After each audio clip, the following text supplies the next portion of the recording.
Hello, I'm Virginia and I am a freelance medical copywriter and social media content creator and video content creator as well. I switched from pharmacist to medical writer because I moved country, and today we're going to talk about how to become a medical writer in the UK.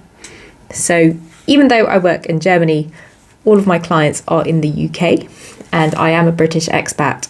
I have a UK passport and I have the right to work in the UK.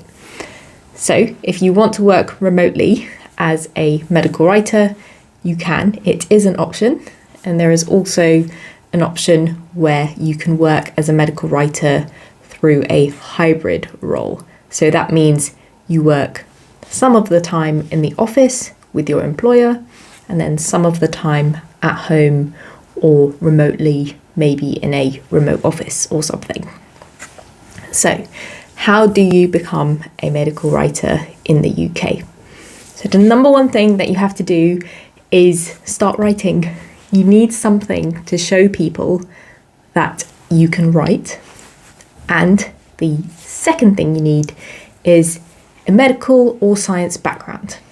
So you can become a medical writer in the UK without a medical or science background, but it is much harder. So if that's your background and you are not a healthcare professional or someone with a Bachelor of Science degree or a Master's degree or a PhD, then you can still get into it, but you're more likely to be on a lower salary and it will take longer for you to become a fully fledged medical writer.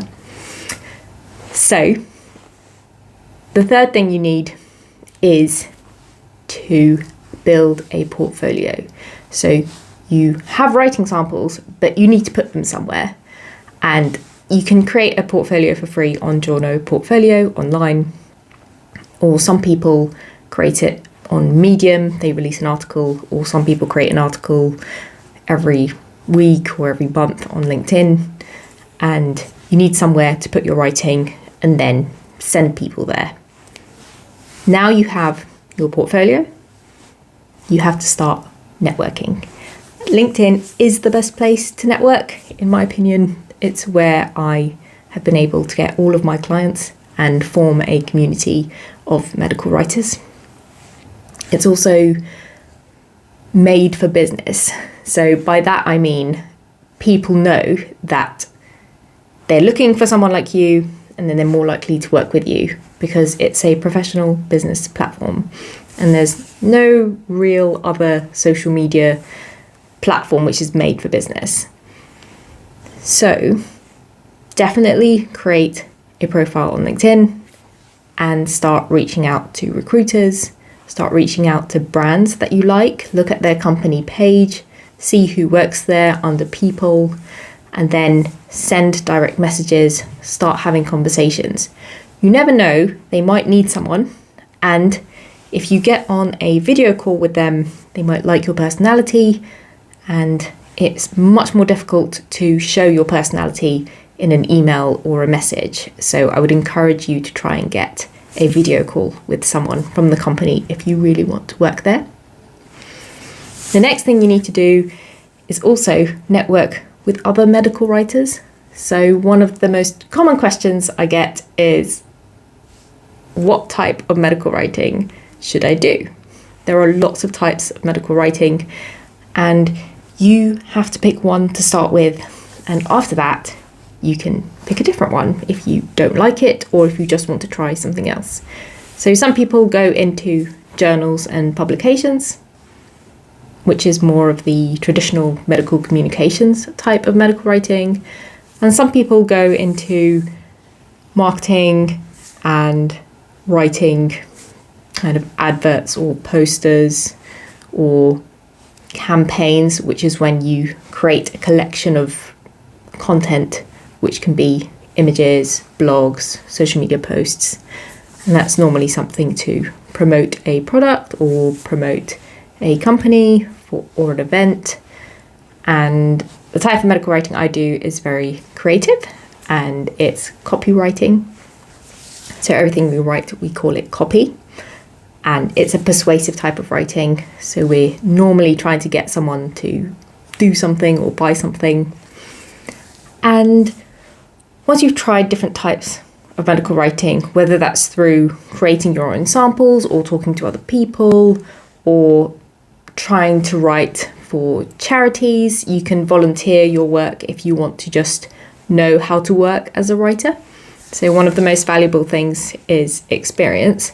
And if you're willing to do something for free or for cheap, you can learn a lot in the process. And you don't have to do that forever. Just do it for a month, maybe 3 months, to learn what you need. And there are some internships that are paid or unpaid, but you're really doing it for the training. And you need to know if it's right for you as well. So some people like the idea of being a medical writer, but once they really figure out what it is, then they decide maybe it's not for them. And that's totally okay. Life is all about figuring it out as you go along.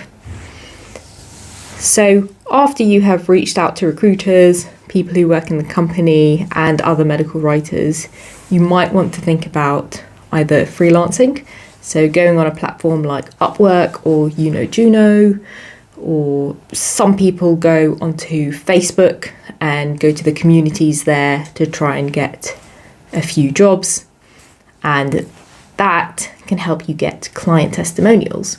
So once you have testimonials, that is a type of social proof to show future people that you want to work with that you actually do a good job. So those are really important.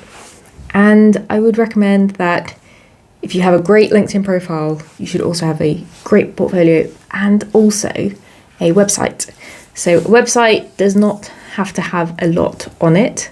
My website, I've slimmed it down recently, and it's got my homepage, so you know exactly who I am and what I do. Then it's got my blog, it's got my portfolio with some previous clients that I've worked with, and then it's got my contact page. So it's 4 pages, very low maintenance, and I update my blog whenever I have something to put on there because I spend most of my time posting on LinkedIn. So that's how to become a medical writer in the UK.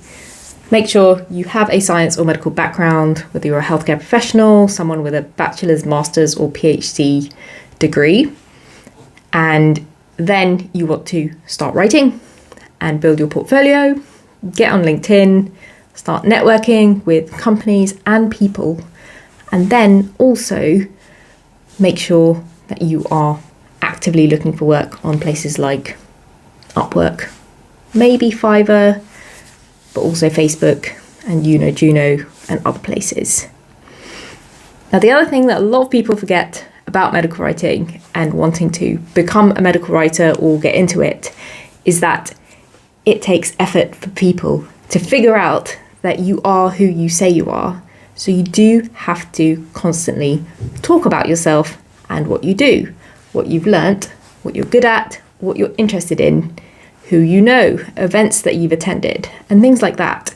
So these are all different types of content that you can post on the internet, and this is a way of marketing yourself.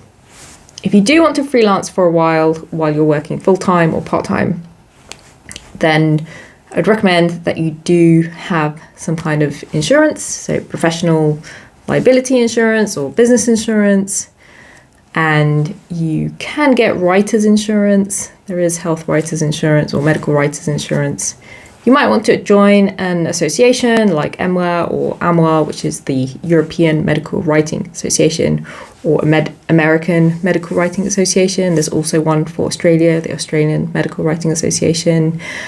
And there's also one for regulatory writing as well, if you want to go more into clinical trials and drug approvals.